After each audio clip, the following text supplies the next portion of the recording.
आसिला काल बैशाखी आउ भांगीदेला घर द्वार अनेक लोकंक घर उपरे पड़ी विशाल विशाल गछ काल बैशाखी रे भांगिला घर आउ उपुड़ी गला विद्युत खुंट एई देखंतु रास्ता मझरे केमिति पड़ी विशाल विशाल गछ खाली रास्ता मझरे पड़ी ताहा नुहे अनेक लोकंक घर उपरे भी पड़ी विशाल विशाल गछ।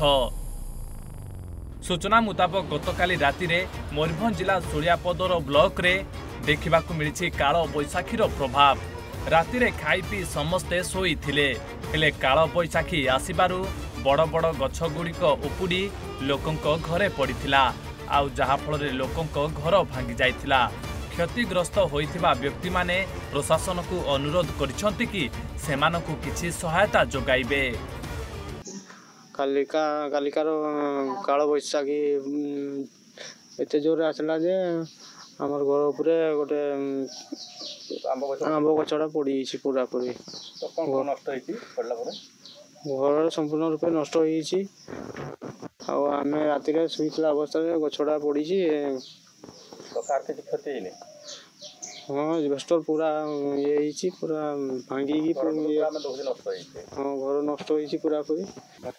काल बैशाखी पवन रे संपूर्ण कृष्णचूड़ा गछटा आम घर उपरे जाखी गला पूरा आशापत्र सब नष्ट हो जाइए जहाँ थिला जिनसपत्र सब पानी रे धुई नहीं गला। तेबे मयूरभंज जिले में काल बैशाखीर तांडव रचिबा परे अनेक लोक हंतसंत होइथिबा देखिबाकु मिलिछि तेबे घरे जहाँ सबु सामग्री थिला सबु नष्ट हो जाइथिबा देखिबाकु मिलिछि। काल बैशाखी झड़े मध्य लोक मैंने त्राई त्राई डाकुचंती जोटा कि गतकाली मयूरभंज जिला सूर्यापदा ब्लॉक रे यहाँ देखा मिली काल बैशाखीर वर्षा एवं घूर्णी रे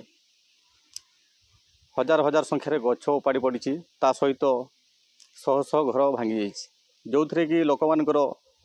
जीवा आसवा ता सहित बिजुड़ी खुंटी ए सब संपूर्ण भाव नष्ट हो जाइए। बर्तमान गतकाली ठारू सूर्यापदा ब्लॉक रे कारेंट जाइए जोटा कि बर्तमान सुधा आसी ना तथापि आम लाइनमैन सागर कथा होइतलो तथापि आ 2-3 दिन समय लगी पारे ता सहित पंचायत गोटे लाइन रे जाइए जोटा कि 8-10 टी पंचायत क्षतिग्रस्त होइचंती जो थे कि प्रत्येक गाँव में गोटे दुईटा घर उपरे बड़ बड़ गछ उपाड़ी पड़ी एवं बर्तमान सुधा दमकल बाहिनी एवं विद्युत बाहिनी जो कर्मचारी मैंने अच्छा से काम कर चलती जो थे कि जिते शीघ्र हम लोक मानू सेवा जोगाई देवे। सूर्यापदारू देवेंद्रनाथ नायक, ओडिशा भास्कर।